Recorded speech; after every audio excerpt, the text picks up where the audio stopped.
We received a letter, each of us, from whatever the Department of Health was called at that time, because they'd just signed up to a Commonwealth agreement to create a national mental health strategy.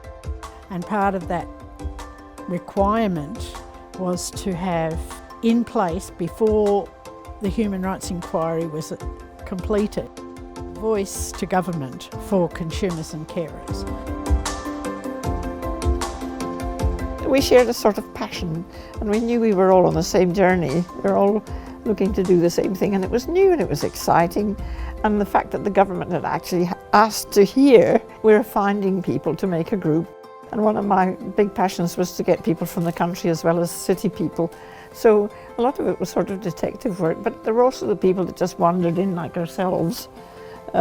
We just turned up because we heard about it and we knew that's what we needed to be at and that's where we needed to do.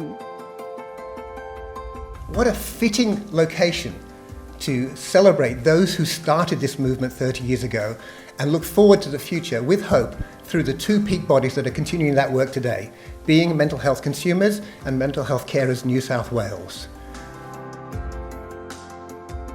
We were particularly focused on certain demographics and locations to ensure that we were truly representative of the state and of different cultural and linguistic sources, as well as different diagnostic groups. A better way for mental health to be developed than it was currently. There was such hunger for this information that you can't imagine how you could get 150 people just to sit and listen to what is advocacy, or how can I change the system, or whatever the theme was. But we wouldn't have to try. We virtually educated our sector. And that's where I came up with no one should ever be harmed by their care or treatment, because that is around which everything I do pivots.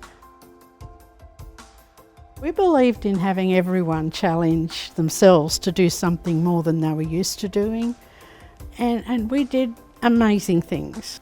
You are a group, work it out. And Chris had great leadership in that she knew we had to sit together and talk, how were we going to manage this, how was this going to happen. And we had several, I can't remember how many meetings, 2 or 3 in the outdoors, in the garden. And then we moved to Acacia Lodge and life got a little bit better.